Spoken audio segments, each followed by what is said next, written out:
Okay, so I am part of the way through washing the bathtub. Is always so hard. My leg is currently on fire, so I'm taking a little break from rinsing to stand up straight and move around a little bit. So hang out with me while I clean my kitchen. First things first, guys. I don't give a fuck what anybody thinks. My life is fucking crazy, and I make the best of it. I try my very best to not OCD the fuck out of where I live. It doesn't feed my mental health very well. So I have a little bit of a routine as far as how I like things to go. But I have no routine in the sense of I got up at 5:50 last night and ate a bunch of crackers with chocolate sauce. Okay? Do whatever the fuck I want, whenever the fuck I want. I like to leave my munch out mess for the little Asian beetles. It brings me quite a bit of joy in the middle of the night to stand there and watch them eat. They usually come in gang loads. I find it humorous. So we're going to dump out our spicy cayenne pepper tea from last night. And my cat's giving you his butt. Yeah, it's a little kitty booty. And we're gonna make another cup of tea. We're gonna feed the cats, throw all the dirty dishes in the sink, and pretend we're gonna do them. Yeah.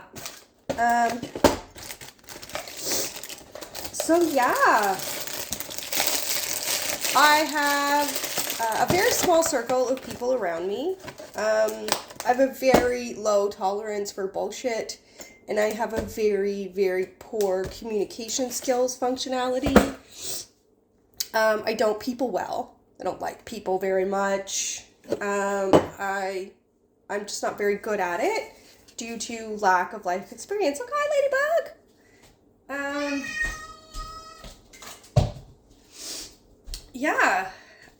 The people who are in my life currently are pretty much keeping me alive. I get food randomly delivered to me about once a month. And I try my best to make it last. Overall, I try to eat once a day, make sure I have a substantial solid meal once a day, and then I kind of just snack here and there depending on how much I smoke.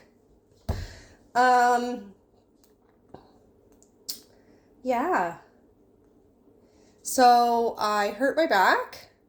And about a month after I hurt my back, I got rent-evicted from my apartment by my awesome landlord. That was the time. And I wasn't supposed to be doing anything. I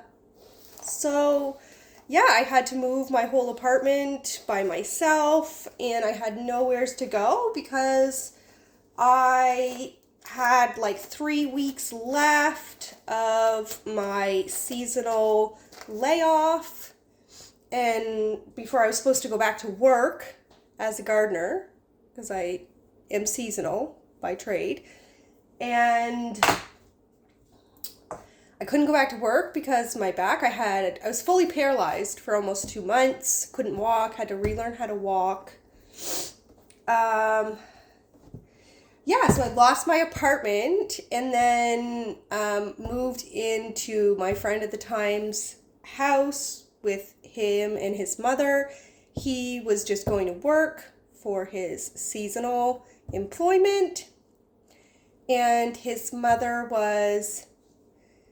is a little forgetful sometimes with the oven and the stove. So I did him a favor and he gave me a place to stay. It was super toxic and drove me to the edge of insanity, nearly manic. I definitely had a few life experiences in that time. I generally don't date. I don't have the mental time and patience for the bullshit. I don't like to argue. I don't like to fight. I don't like drama. I just don't really do it. Yeah, so I moved into my friend's house. And by the end of the school year, I had permanently moved my child in with his father.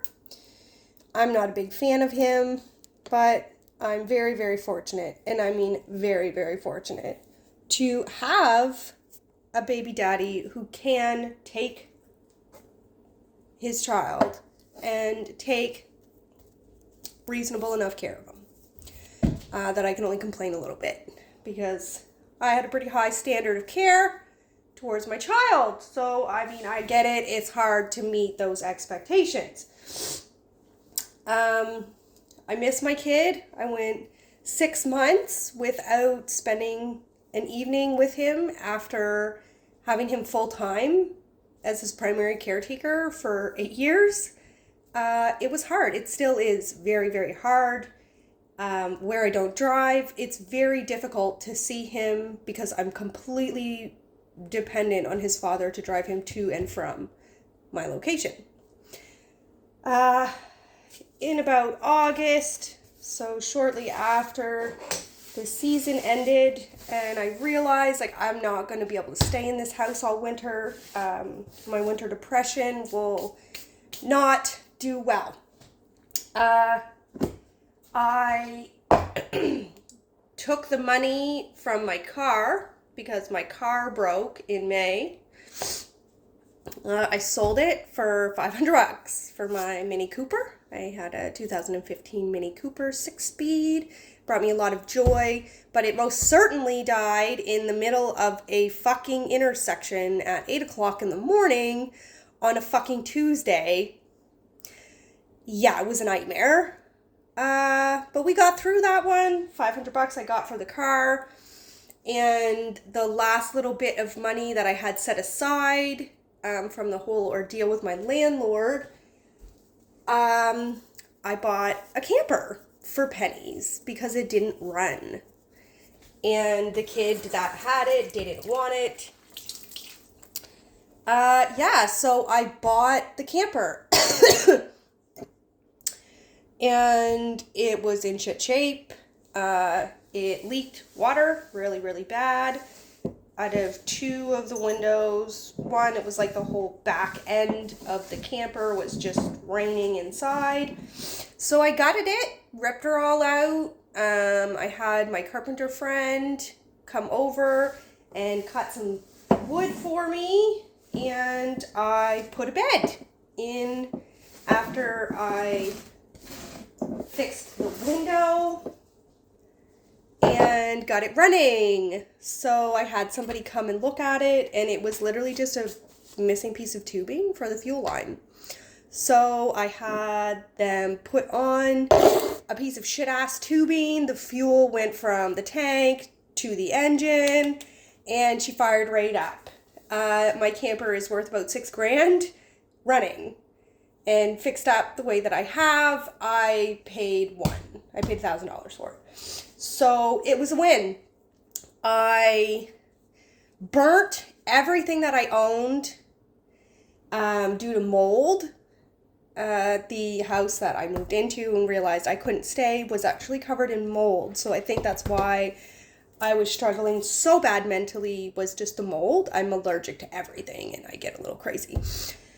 And I was super allergic to his water to the point where I had to bring Benadryl in the shower with me just to take a shower because I am anaphylactic allergic to sulfur. And he had a very high sulfur content in his water, which is not his fault, of course.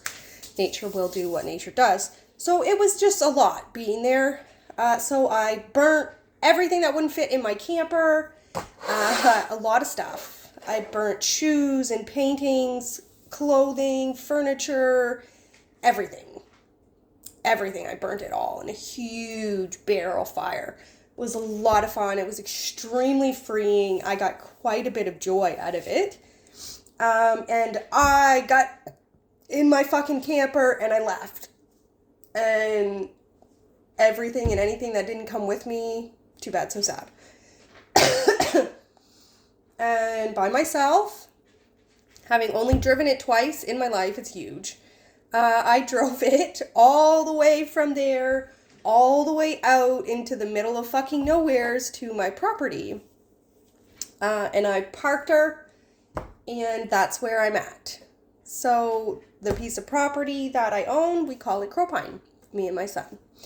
And I purchased it when I left his father because we moved to the city and we had, like, into the ghetto because I was a single mom, broke as a joke. We moved into an apartment in the city and we didn't have a safe yard to play in. Just here, homelessness and drugs are a big, big problem. So once it got dark, you couldn't go outside, and more than once we found needles in the yard, so there was no playing outside at home. We did have a park right up the road, but a lot of ghetto children with poor life skills. I just couldn't justify him hanging out with them, except for the sweet little boy who lived across the street. His mom was doing a great job. Yeah, so it was hard. So I bought the property from the government as a repossessed piece of land, so that we would always have somewheres to go and play. Because my child is wild, I belong with my feet in the dirt. I couldn't have a garden at my apartment. It was hard. So we did that. I did always intend to live there at some point. I had hoped to work for a number of years, save up some money, and get started that way. But joke's on me. I cannot work. And according to my doctor, I will likely never be able to work again. And if I do, it will not be at the job I love so much, because I'm one of those people that was fortunate enough to have a career that they loved. I love plants. I consider myself a green thumb, hence the tattoo. I miss work a lot, quite a lot actually. I've had some wonderful jobs working at plant nurseries, community gardens. I even worked at a funeral, a parlor cemetery for a year. It was amazing. I thoroughly love my job. Yeah, so I was out there. There's no running water. There's no power. There's no hookup. There was no address or anything associated with the property. I did have to apply for an address so that if I hit 911, they would come get me and actually know where to go. And that took about 2 years after I bought it. And then just last week, I've had my property for this is our 4th year. Last week, I finally got a postal code. So when I lost my apartment, I became technically homeless, and I was squatting at my friend's house. Zoid. Don't go, Zoid. What's going on? Horses ready? Out we go. Yeah. Being homeless was an adventure, still is, because I am still technically homeless. Yeah, so now, as of last week, I have a functional, active address, but I have to apply for accommodations because I can't drive. I can't sit in a car, and they put me in a postal box. So I have to walk an hour and a half one way to get my mail, and I have to drive all the way to the closest community to get the key for the mailbox. And I can't do that. I don't have any reliable means of transportation at all. So I have to apply for disability mail delivery accommodations. And to do that, I have to fill out the paperwork that they mailed me. I started laughing and I asked him, "You mailed me something?" He says, "Yeah." I said, "How do I get it when the reason I'm talking to you on the phone is to get accommodations because I can't get my mail?" He was like, "Oh, I'm so sorry. I didn't even think of that. I'll put a note here and someone's going to have to figure that out." That's the government I deal with. Yeah. I can't put a mailbox at my driveway. She told me that it requires special approval to ensure the safety of the mailman now. Takes over a year to be approved to put a mailbox. Yeah, and I need to get a copy of my Medicare card mailed to me. I'm now waiting a year. So we're trying to figure that out. It's a time. I can't seem to get a hold of the post office people to ask them if they're going to call me when the package comes in. Maybe I can send somebody to get it. I don't know. But that's where it's at. Someday I'm going to have mail. I just have to call all of my doctor's offices. I have a lot of doctors and so on, and change my address so that I can get some mail, and then I can go change the address on my driver's license, and I won't be in the homeless category of life anymore. I didn't even get my government payments in January because I don't know, I can't get any mail. So yeah, I'm definitely looking forward to that. It's been a long time coming. Like I said, it took me about 4 years to get my address all squared away to the point where I can get mail. Yeah, so I moved out there. I don't really have any neighbors. I scream as loud as I want. Nobody will be able to hear me. It's a distance. My closest neighbor is a sheep farmer. Sheep are my favorite animal. Totally just lucked out with the property. I'm super connected to my property. Before I found it, it really called out to me. Like I said, I'm magic. I do a lot of magic. I believe in magic. I wholeheartedly embrace anything and everything magic and coincidental in life. Everything for a reason. There is no coincidences, only magic. Yeah, it's been a time. So I do that. I lived there in August, September, October, and November. I moved here in mid-December when this person who gives me a drive back home from town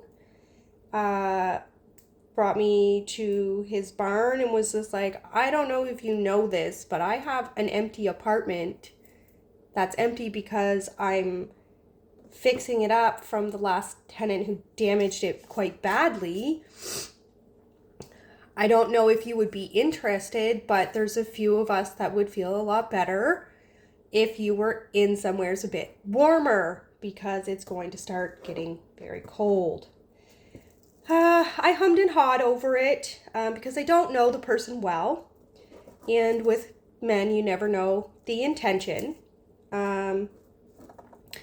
But no, he gave me some time to hum and haw over it, and I mulled it over with my guides and decided that that's where I needed to be, and that was the best option. So I'm here, but I told him that March I'm leaving, no matter what.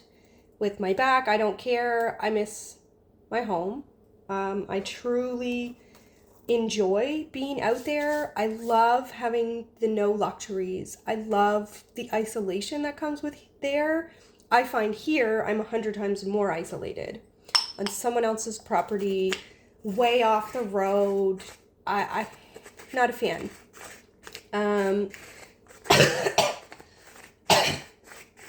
yeah, so March, I'm looking forward to going back home. At some point, I like to think I'm going to have an income. When it hasn't been a year yet since my accident, so I like to think that when I come to acceptance and fully enter the space of where I'm at and what life has brought me, that I will become a little bit more efficient. I'm think that I'm starting to get the feeling in the back of my leg back finally. It's excruciatingly painful, but I think that it is coming back. So I like to think that I will be back out there and functioning. Even if I can't garden, I love my energy healing, and that's what I truly hope to do, is help people. So, I mean, in time it'll come and the money will come and I will put in a well and hopefully do some shed to home conversion and have a nice little tiny house. I know my son wants to live with me at some point again, because I'm awesome. Yeah, I'm a pretty good mom when I get to be a mom. But other than that, like, I mean, it's one day at a time, right? You gotta really mind what life hands you and where you're headed. Yeah, so that really just brings me to talking to myself every day. I find my circle of support is very small. I spend a lot of time by myself daily, and I'm the type of person that likes to speak to process. So this is to help me on my healing journey, and I hope somebody out there finds something from this. I have family. I don't talk to them. I had quite a childhood full of trauma, lack of acceptance and kindness. I have a sister. She hates me. So I save her the nonsense of having to deal with me. I stay out of her life. I tried really hard for many, many years to have a relationship with my father. But when I hurt my back, they told me I was a drug addict for taking my pain medication as prescribed. In an extremely embarrassing fashion in public. Just horrible experience all around. Then I stopped taking my pain medication because I felt like a bad person. And then they told me that I was not doing enough. I needed to go get a job. They kind of acted like I was not hurt, like my injury was not severe and I was just making it up. They took some stuff when I had to move out of my apartment, but didn't help me move at all. My dad helped me but with the paperwork for my car because I was stuck way out of town and the car was in town. So he did the arrangements for my car to be sold, which was nice. And yeah, after that, there was pretty much no assistance provided. They wouldn't allow me to spend the night, to see my kid more often. It was never an option for me to stay with them, even though a few months after I was declined not enough room to stay with him, his best friend went through a similar scenario that I was going through at the time, and he pretty much moved him right in. So what can you do? There was just so much. But yeah, this year, at Christmas time, he really stepped over the line of inappropriate behavior, acting like I wasn't allowed to see my kid, doing Christmas with my kid without me, just the whole night. It was really, really disgusting. So I chose not to have him in my life. I was also informed that they were taking bets on when I would freeze to death and laughing about it. And on top of the fact, like, I mean, I've been 8 months, no income. They're my only family, right? Just my dad. That's all I've got. My mother passed away when I was very, very young. My dad has a wife. I'm not a fan. For Christmas, they just kind of acted like I wasn't there. They didn't speak to me or acknowledge anything. They didn't really get me anything for Christmas. I got one present. It was a good present, but I already had it. There was no communication given.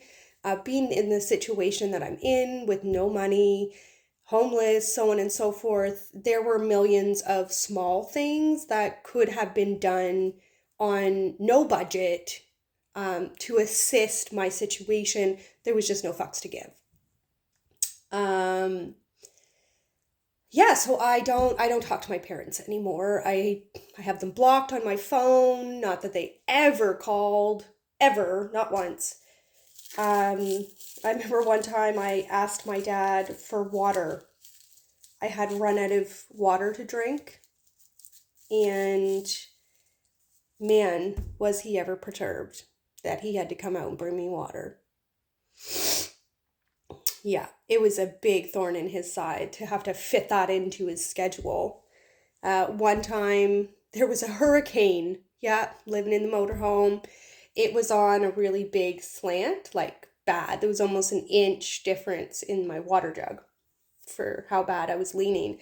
And the wind was unreal. So I went to my friend's house so that if my camper tipped over, I wouldn't be in it and stuck inside.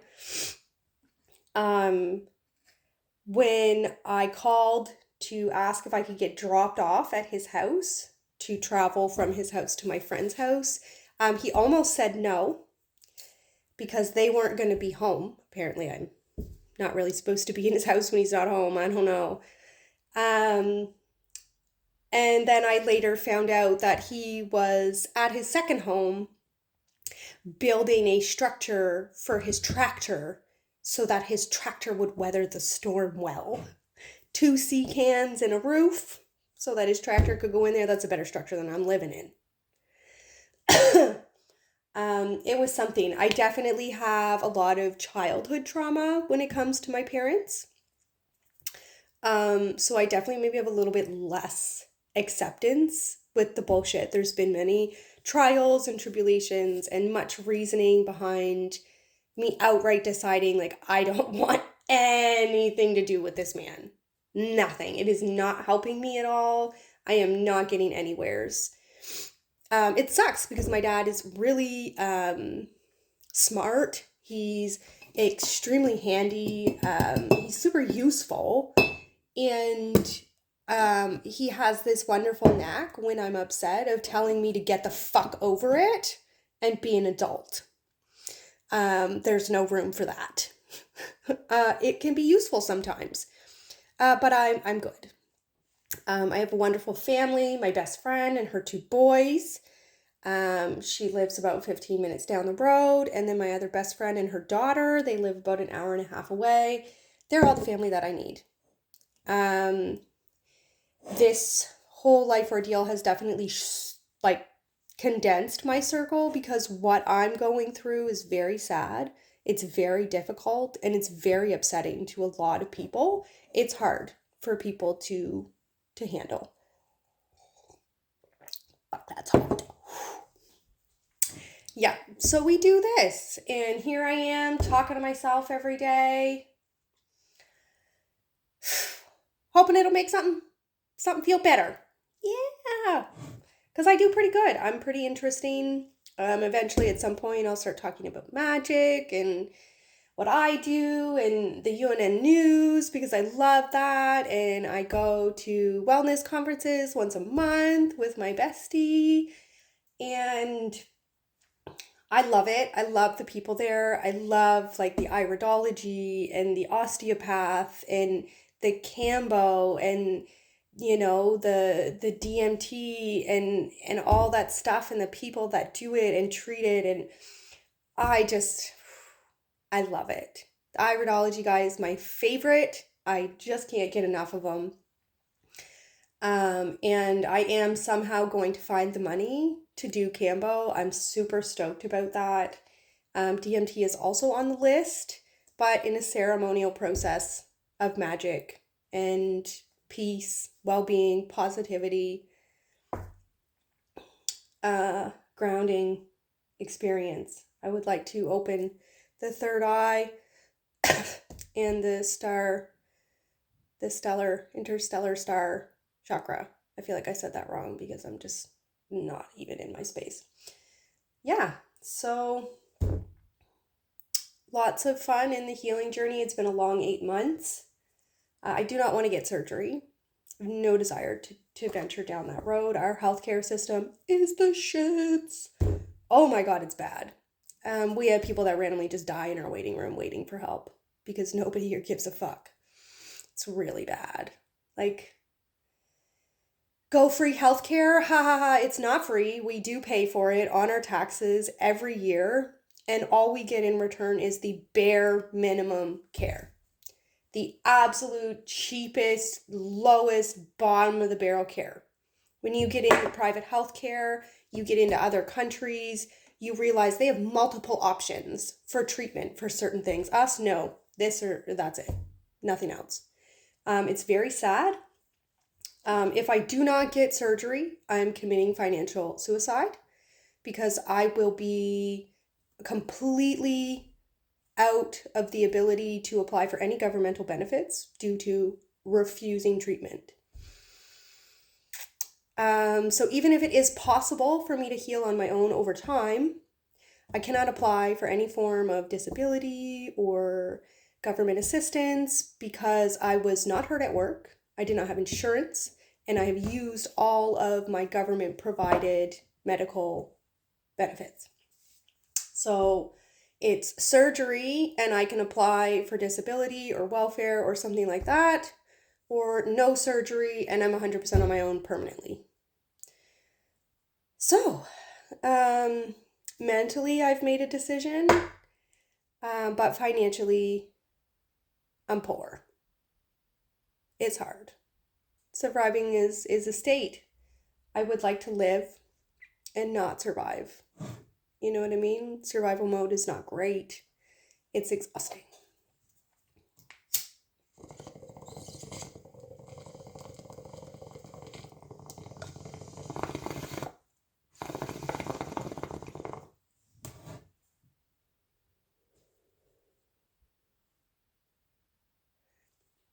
Especially when pain is your alarm clock and it goes off whenever the fuck it wants. Yeah.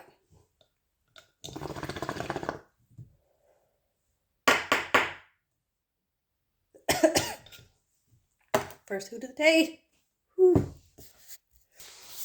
Well, my bathtub is clean and filling up, and I'm gonna take my breakfast stuff out. The lady who keeps me alive and brings me food, bless her soul, I love her more than anything. She's been amazing. She is a vegan, and she brought these to me to try. She said they're really good. I can't say I've ever ventured down the Beyond Meat type of meat, but it is not very often, only when she first brings me food, that I get to have like full meals. So I'm pretty stoked about having sausage and eggs and toast because I made bread. Yeah, that's what I'm having for breakfast today. I don't eat when I first wake up. I don't have an appetite. It takes me a long time to be able to eat unless I wake up starving. So I got up around 12:30. It's been about an hour. Because, I was up. I think I slept a little bit between 2 and 5.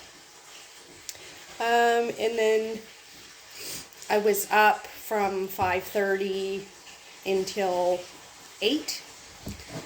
and went back to sleep once it started getting light outside.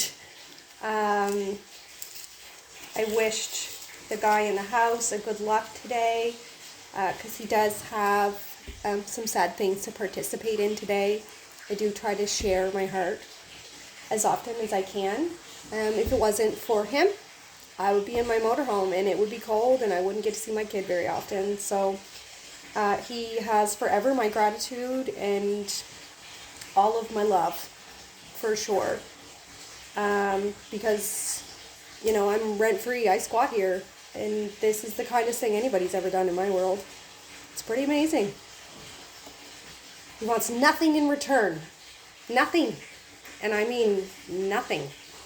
That's impressive. Yeah, so I definitely chatted him up before he left this morning for work. He's only got a half day. Yeah. I love the lady who brings me food. She has the same name as my late mother. She has a daughter, maybe 10 years younger than me, whom she did a fantastic job with. And yeah, she's just all around one of those like feel good souls, you know. Her energy's amazing. I truly, truly care for her. I'm glad I have her in my life. She was my boss at one point, and left her position, stopped being any part of my employment, and we just grew to be really good friends. She's an amazing person. She does a lot of kindness for people in the world. She makes a big difference.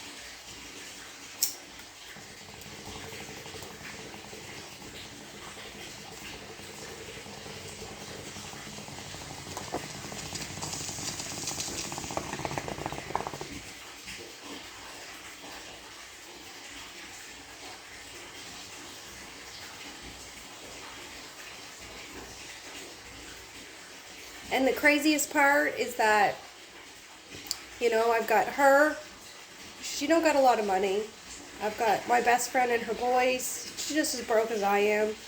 God, she helps so much. The other day, she drove me all the way to the closest community, to our community pantry, so that I could get some free food. Bless her. She even spent some of her money so that I could have something specific to give my son that he'd been bugging me for. The blessings, they're never ending, never ending.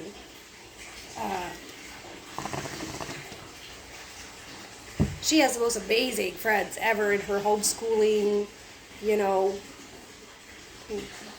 weird people society that we live in. Us second-class citizens. We have to stay tight-knit. I love spending time with her and her friends, very much. They're all wonderful people. And I'm glad that I'm one of her friends, because she has wonderful people in her life, and that's all.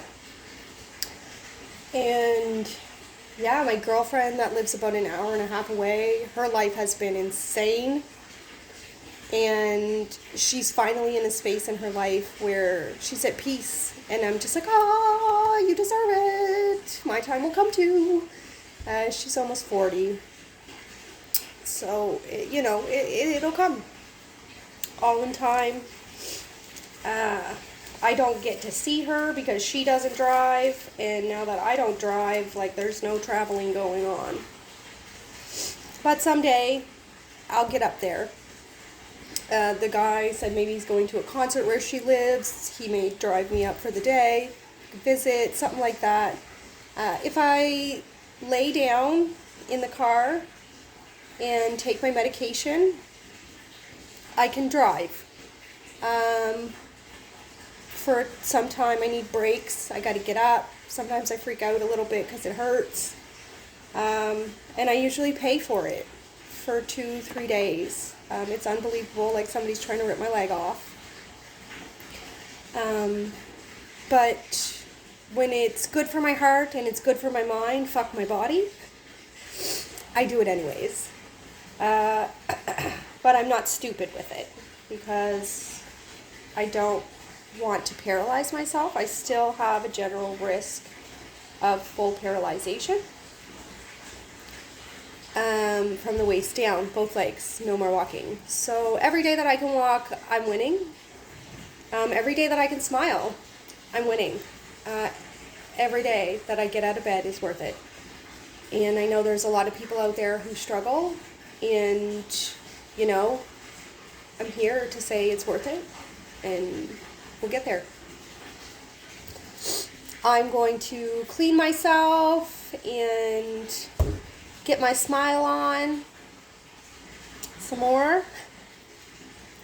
And I will be back later on today. We're going to do up our sourdough starter.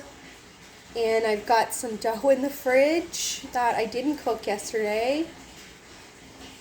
Hit her a little too hard, I guess. I was done for the day. Forgot the bread in the oven and tapped out. And yeah, we'll see what the rest of the day brings. I mean, frig, it's going to be 2 o'clock by the time I get out of the tub. We're halfway through the day already.